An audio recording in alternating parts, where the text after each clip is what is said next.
السلام علیکم پیارے دوستو۔ اللہ تبارک و تعالیٰ کے نام سے شروع جو بڑا مہربان اور نہایت رحم کرنے والا ہے۔ اسلام کے ہر دور میں مسلمانوں پر طرح طرح کے ظلم و ستم کیے گئے اور مسلمانوں کو اللہ تبارک و تعالیٰ کی ذات اور ایمان سے دور کرنے کی ناکام کوششیں کی گئی،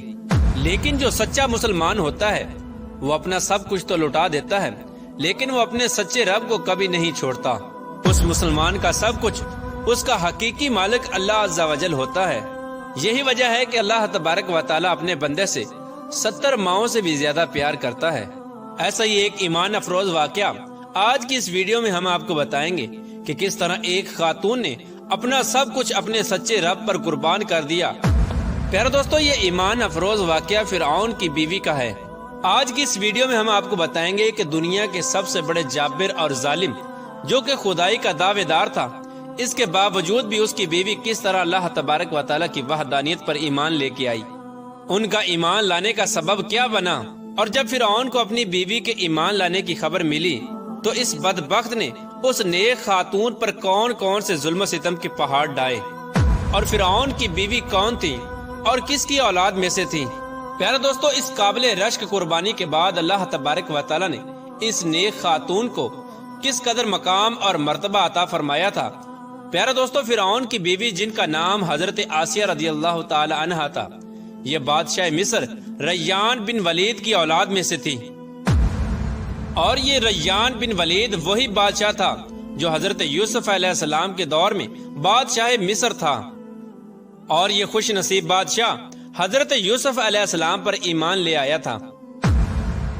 فرعون کی بیوی حضرت آسیہ رضی اللہ تعالی عنہا انتہائی حسین و جمیل خاتون تھی، کیونکہ یہ خاتون بادشاہ کی اولاد میں سے تھی، اسی وجہ سے اس کے پاس مال و دولت کی کوئی کمی نہیں تھی، اسی وجہ سے ہر وقت خدام ان کے آگے پیچھے رہا کرتے تھے۔ یہ پاک دامن خاتون فرعون کو ناپسند کرتی تھی، لیکن فرعون چونکہ اس وقت مصر کا بادشاہ تھا، اسی وجہ سے فرعون نے اس خوبصورت عورت کی خوبصورتی کو دیکھ کر زبردستی اس سے نکاح کر لیا تھا، جبکہ حضرت آسیہ رضی اللہ تعالی عنہا اور ان کے والدین اس نکاح سے خوش نہیں تھے، لیکن انہوں نے حالات کی مجبوری کی وجہ سے حضرت آسیہ رضی اللہ تعالی عنہ کا نکاح فرعون سے کر دیا تھا۔ پیارے دوستو، فرعون کو حکومت و سلطنت اور مال و دولت کی کثرت اور طاقت کے نشے نے حد سے زیادہ مغرور اور بے لگام بنا دیا تھا۔ اس طرح اس بدبخت کافر نے ہزاروں بنی اسرائیل کے لوگوں کو اپنا غلام بنا کے رکھا ہوا تھا اور ان پر طرح طرح کے ظلم کرتا تھا۔ چونکہ اس بدبخت نے خدائی کا دعویٰ کر رکھا تھا، اسی لیے وہ تمام انسانوں کو اپنا غلام تصور کرتا تھا اور ان معصوم لوگوں کے ساتھ جانوروں جیسا سلوک کرتا تھا۔ چنانچہ وقت یوں ہی تیز رفتاری کے ساتھ چلتا رہا، سال مہینوں میں اور مہینے ہفتوں میں اور ہفتے دنوں میں تبدیل ہو کر گزرتے چلے گئے، اور پھر وہ وقت بھی آ گیا کہ اللہ تبارک و تعالیٰ کے پیارے نبی حضرت موسیٰ علیہ السلام اور حضرت ہارون علیہ السلام اس دنیا کے اندر تشریف لائے، اور مصر کی سرزمین لا الہ الا اللہ کی صداؤں سے گونج اٹھی۔ اللہ تبارک و تعالیٰ نے حضرت موسیٰ علیہ السلام اور حضرت ہارون علیہ السلام کو فرعون کی طرف اور ان کی قوم کی طرف دعوت حق دینے کے لیے اور ہدایت کی طرف بلانے کے لیے مبعوث فرمایا تھا۔ اللہ تبارک و تعالیٰ کے ان پیغمبروں نے بنی اسرائیل کے لوگوں کو اللہ تبارک و تعالیٰ کی وحدانیت کی طرف بلایا اور لوگوں کو باطل معبودوں کی پوجا کرنے سے منع کیا۔ حضرت موسیٰ علیہ السلام نے فرعون کو طرح طرح کے معجزات دکھائے، لیکن اس کے باوجود بھی یہ لوگ کفر اور سرکشی پر اڑے رہے اور اللہ تبارک و تعالیٰ کی وحدانیت کا مسلسل انکار کرتے رہے۔ اس کے باوجود بھی حضرت موسیٰ علیہ السلام فرعون کو اور بنی اسرائیل کے بدبخت لوگوں کو دعوت حق دیتے رہے۔ جب فرعون حضرت موسیٰ علیہ السلام کی اس تبلیغ سے تنگ آ گیا تو فرعون نے یہ خیال کیا کہ کیوں نہ موسیٰ علیہ السلام کو لوگوں کے سامنے جھوٹا ثابت کیا جائے۔ چنانچہ فرعون نے حضرت موسیٰ علیہ السلام کو جھوٹا ثابت کرنے کے لیے ایک خاص دن مقرر کیا، جس دن مصر کے اندر بہت بڑا میلہ لگتا تھا اور جس میلے کے اندر کثیر تعداد میں لوگ جمع ہوتے تھے۔ چنانچہ فرعون نے مصر کے تمام بڑے بڑے جادوگروں کو بلایا اور حضرت موسیٰ علیہ السلام کو جھوٹا ثابت کرنے کا کہا۔ چنانچہ جب وہ میلے کا دن آیا تو ایک وسیع و عریض میدان سجایا گیا، اور ادھر فرعون اپنی فرعونیت کے نشے میں مخمور ہو کر اپنے عالی شان تخت پر جا بیٹھا، اور سلطنت کے کونے کونے سے بلائے گئے بڑے بڑے جادوگر بھی جمع ہو چکے تھے، اور اس طرح ہزاروں افراد کا مجمع بھی جمع ہو چکا تھا، اور یہ حق اور باطل کا عظیم ترین معرکہ تھا جس کو دیکھنے کے لیے بے شمار لوگ جمع ہوئے تھے۔ اور ادھر اللہ تبارک و تعالیٰ کے سچے نبی حضرت موسیٰ علیہ السلام اور حضرت ہارون علیہ السلام بھی تشریف لا چکے تھے، اور حضرت موسیٰ علیہ السلام کے چہرہ انور پر جاہ و جلال نظر آ رہا تھا۔ چنانچہ اس عظیم معرکے کا آغاز ہوا، اور جادوگروں نے فرعون کی عزت کی قسم کھا کر اپنے جادو کی لاٹھیاں اور رسیاں پھینکنی شروع کر دیں، تو وہ لاٹھیاں اور رسیاں ایک دم سے سانپ بن کر پورے میدان کے اندر دوڑنے لگیں۔ ان سانپوں کو دیکھ کر پورے مجمع کے اندر خوف و ہراس پھیل گیا، اور تمام لوگ بدحواس ہو کر ادھر ادھر بھاگنے لگے۔ ادھر فرعون اور اس کے جادوگر اپنے نشے میں بدمست ہو کر تالیاں بجانے لگے اور اس منظر کو دیکھ کر خوش ہونے لگے، اور ادھر اللہ تبارک و تعالیٰ نے اپنے پیارے پیغمبر حضرت موسیٰ علیہ السلام کو اپنا عصا مبارک پھینکنے کا حکم دیا۔ تو اس وقت حضرت موسیٰ علیہ السلام نے اللہ تبارک و تعالیٰ کے حکم کی تکمیل کرتے ہوئے اپنے عصا مبارک کو ان سانپوں کے ہجوم میں ڈال دیا۔ چنانچہ دیکھتے ہی دیکھتے حضرت موسیٰ علیہ السلام کا وہ عصا ایک خوفناک اور ہیبت ناک اژدہا بن کر نمودار ہوا، جس نے جادوگروں کے تمام چھوٹے چھوٹے سانپوں کو نگل لیا۔ حق اور باطل کا یہ عظیم الشان معجزہ دیکھ کر جادوگروں کے دلوں میں ایمان کا نور چمک اٹھا، اور تمام جادوگر اللہ تبارک و تعالیٰ کی بارگاہ میں سجدے میں گر گئے، اور تمام جادوگروں نے اللہ تبارک و تعالیٰ کی وحدانیت کی تصدیق کی اور اللہ تبارک و تعالیٰ کی سچی ذات پر ایمان لے آئے۔ چنانچہ جب حضرت موسیٰ علیہ السلام کے اس عظیم الشان معجزے اور جادوگروں کے ایمان لانے کی خبر حضرت آسیہ رضی اللہ تعالی عنہ کو پہنچی، تو اس وقت حضرت آسیہ رضی اللہ تعالی عنہ کے دل میں بھی فوراً حق کا نور چمک اٹھا، اور اس طرح حضرت آسیہ رضی اللہ تعالی عنہ اللہ تبارک و تعالیٰ کی وحدانیت پر ایمان لے آئی۔ لیکن ان کا ایمان لانا اتنا آسان نہ تھا، کیونکہ وہ ایک جابر اور ظالم اور خدائی کے دعوے دار بدبخت حکمران کی بیوی تھی، اور حضرت آسیہ رضی اللہ تعالی عنہ کے دل میں یہ بھی ڈر تھا کہ اگر فرعون کو میرے ایمان کا پتہ چل گیا تو وہ ظالم بادشاہ مجھ پر ظلم و ستم کے پہاڑ ڈائے گا اور اپنے ظلم کی تمام حدیں پار کر دے گا۔ لیکن اس کے باوجود بھی حضرت آسیہ رضی اللہ تعالی عنہ نے اپنا سب کچھ اللہ تبارک و تعالیٰ کی ذات پر چھوڑ دیا اور اللہ تبارک و تعالیٰ کی وحدانیت پر ایمان لے آئی۔ ابتدا میں حضرت آسیہ رضی اللہ تعالی عنہ نے اپنے ایمان کو کسی پر ظاہر نہ کیا، کچھ عرصہ یوں ہی گزرتا رہا، اور پھر ایک دن ایسا عجیب و غریب واقعہ پیش آیا جس واقعے کے بعد حضرت آسیہ رضی اللہ تعالی عنہ کے دل میں فرعون کے لیے مزید غضب کی آگ بھڑک اٹھی، اور حضرت آسیہ رضی اللہ تعالی عنہ فرعون سے مزید نفرت کرنے لگی، اور فرعون کے مسلمانوں پر کیے جانے والے ظلم و ستم حضرت آسیہ رضی اللہ تعالی عنہ کے لیے ناقابل برداشت تھے۔ چنانچہ وہ عبرت ناک واقعہ کچھ یوں پیش آیا کہ فرعون کی بیٹی کے ایک خادمہ تھی جو فرعون کی بیٹی کے سر میں کنگھی کیا کرتی تھی۔ ایک دن اس خادمہ کے ہاتھ سے کنگھی گر گئی تو اس خادمہ نے بسم اللہ پڑھ کر اس کنگھی کو اٹھا لیا۔ اس وقت فرعون کی بیٹی نے ان کلمات کو سن لیا اور فرعون سے جا کر اس خادمہ کی شکایت کر دی کہ وہ خادمہ آپ کے علاوہ کسی اور کو خدا مانتی ہے اور آپ کے علاوہ کسی اور کی عبادت کرتی ہے۔ یہ بات سن کر فرعون لال پیلا ہو گیا اور اس نے غضبناک ہو کر اس خادمہ کو اپنے دربار میں بلایا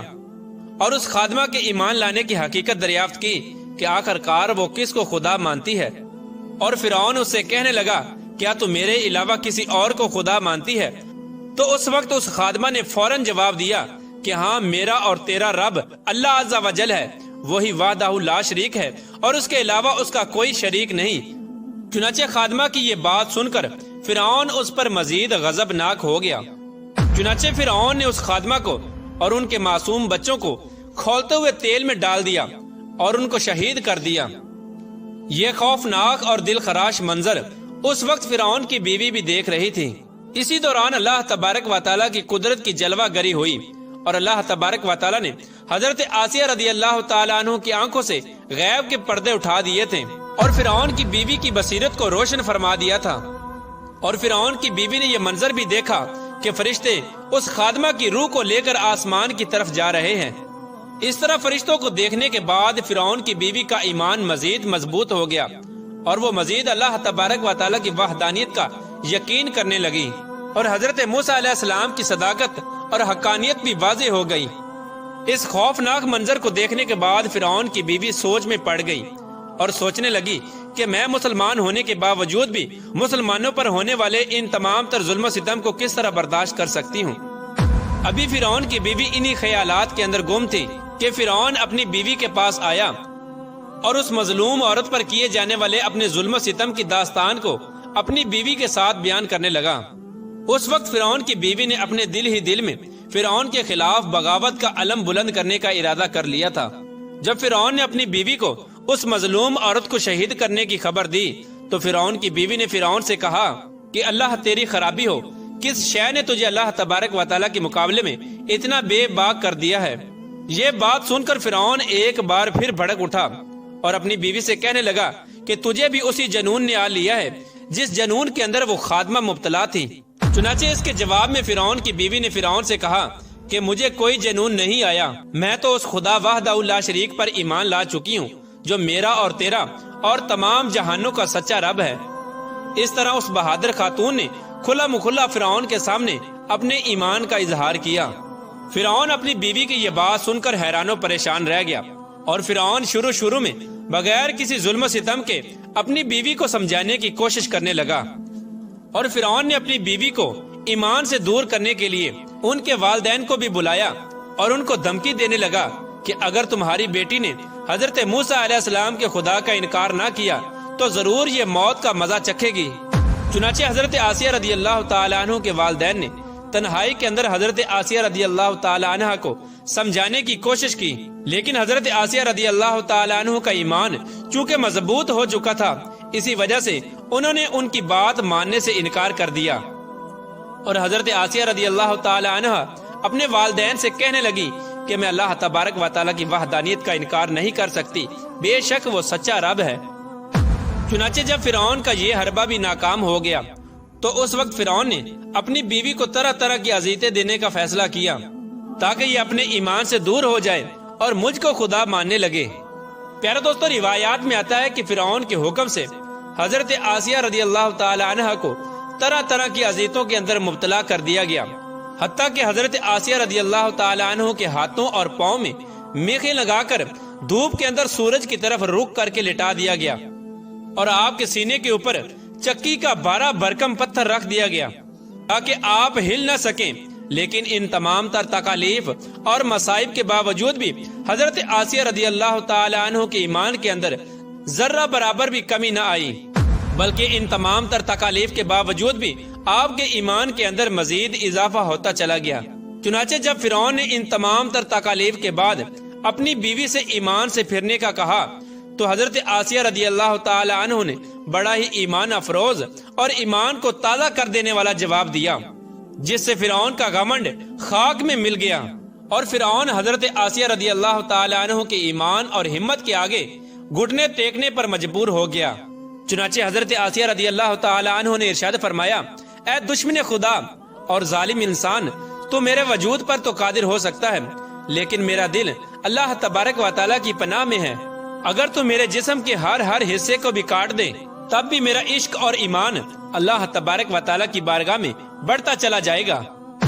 اسی دوران جب حضرت آسیہ رضی اللہ تعالی عنہ پر ظلم و ستم کے پہاڑ گرائے جا رہے تھے، حضرت موسیٰ علیہ السلام وہاں سے گزرے تو حضرت موسیٰ علیہ السلام سے حضرت آسیہ رضی اللہ تعالی عنہ نے پوچھا، کیا میرا رب مجھ سے راضی ہے؟ تو حضرت موسیٰ علیہ السلام نے ارشاد فرمایا، اے آسیہ رضی اللہ تعالی عنہ، آسمان کے فرشتے تیرے انتظار میں ہیں اور اللہ تبارک و تعالیٰ تیرے ایمان اور تیرے کارناموں پر فخر فرماتا ہے۔ آپ اللہ تبارک و تعالیٰ کی بارگاہ میں سوال کریں، آپ کی ہر حاجت پوری کی جائے گی۔ اس وقت حضرت آسیہ رضی اللہ تعالی عنہ نے اللہ تبارک و تعالیٰ کی بارگاہ میں یہ دردناک دعا کی، اے میرے پروردگار، میرے لیے اپنے پاس جنت میں ایک گھر بنا اور مجھے فرعون اور اس کے ظلم سے نجات دے اور مجھے ان ظالموں سے نجات بخش۔ ادھر جب فرعون نے حضرت آسیہ رضی اللہ تعالی عنہ کو ایمان سے دور کرنے کی تمام تر کوششیں کر لی اور ہر کوشش کے اندر ناکامی کا سامنا کرنا پڑا، تو اس وقت فرعون نے حضرت آسیہ رضی اللہ تعالی عنہ کو شہید کرنے کا فیصلہ کر لیا، اور آخری حربے کے طور پر فرعون نے اپنے کارندوں سے کہا کہ ایک بہت بڑی چٹان لے کر آؤ، اگر یہ چٹان دے کر اپنے ایمان پر قائم رہتی ہے تو یہ چٹان اس پر گرا دینا، اور اگر یہ ایمان سے پھر جاتی ہے تو پھر یہ میری بیوی ہے۔ پیارے دوستو، اس خوفناک منظر کے وقت جہاں ایک طرف زندگی ہے اور دوسری طرف موت کھڑی ہے، تو اس وقت حضرت آسیہ رضی اللہ تعالی عنہا نے آسمان کی طرف نگاہ اٹھا کر دیکھی تو جنت کے اندر اپنا سفید موتیوں والا محل نظر آیا، جس سے آپ کا ایمان مزید بڑھ گیا، اور اسی حالت میں آپ کی روح پرواز کر جاتی ہے، اور اس کے بعد آپ رضی اللہ تعالی عنہ کے جسم مبارک پر وہ چٹان گرا دی جاتی ہے، اور وہ چٹان ایسے بدن پر گرتی ہے جس میں روح نہیں ہوتی۔ اس دردناک واقعے کے دوران جب فرعون اپنی بیوی پر طرح طرح کے ظلم کر رہا تھا، اس وقت اللہ تبارک و تعالی نے اپنے فرشتوں کو حضرت آسیہ رضی اللہ تعالی عنہ پر مقرر کر دیا تھا، اور وہ فرشتے حضرت آسیہ رضی اللہ تعالی عنہ پر سایہ کیے ہوئے تھے، اور ان کو جنت کے اندر اپنا مقام دکھا دیا تھا، جس کی وجہ سے حضرت آسیہ رضی اللہ تعالی عنہ کا ایمان مزید مضبوط ہو گیا، اور فرعون کی تمام مصیبتوں کو آپ بھول گئی۔ اس طرح حضرت آسیہ رضی اللہ تعالی عنہ نے دنیا کی تمام تر تکالیف اور مصیبتوں کو برداشت کیا، لیکن اللہ تبارک و تعالی کی وحدانیت کو نہیں چھوڑا، اور پھر اللہ تبارک و تعالی نے حضرت آسیہ رضی اللہ تعالی عنہ کو وہ مقام عطا فرمایا جو مقام آج تک کسی کو نہیں ملا۔ حضرت آسیہ رضی اللہ تعالی عنہ جب جنت میں جائیں گی تو اللہ تبارک و تعالی ان کو یہ نعمت عطا فرمائے گا کہ وہ جنت میں حضور پاک صلی اللہ تعالی علیہ وآلہ وسلم کی زوجہ محترمہ ہوں گی، اور اللہ تبارک و تعالی ان کا شمار حضور صلی اللہ تعالی علیہ وآلہ وسلم کی ازواج مطہرات میں فرمائے گا۔ اللہ تبارک و تعالی سے دعا ہے کہ اللہ تبارک و تعالی ہمیشہ اپنا عشق اور ایمان سلامت رکھے، اور حضور صلی اللہ تعالی علیہ وآلہ وسلم کی محبت کے اندر جینا مرنا نصیب فرمائے۔ یہ ویڈیو، یہ معلومات آپ کو کیسی لگی آپ ہمیں کمنٹ میں ضرور بتائیے، اور ہمارے چینل کو اگر ابھی تک آپ نے سبسکرائب نہیں کیا ہے تو اسے سبسکرائب کر کے ساتھ میں لگے بیل آئیکن کو ضرور دبا دے، اور اس ویڈیو کو اپنے دوستوں میں، رشتہ داروں میں زیادہ سے زیادہ شیئر ضرور کرے۔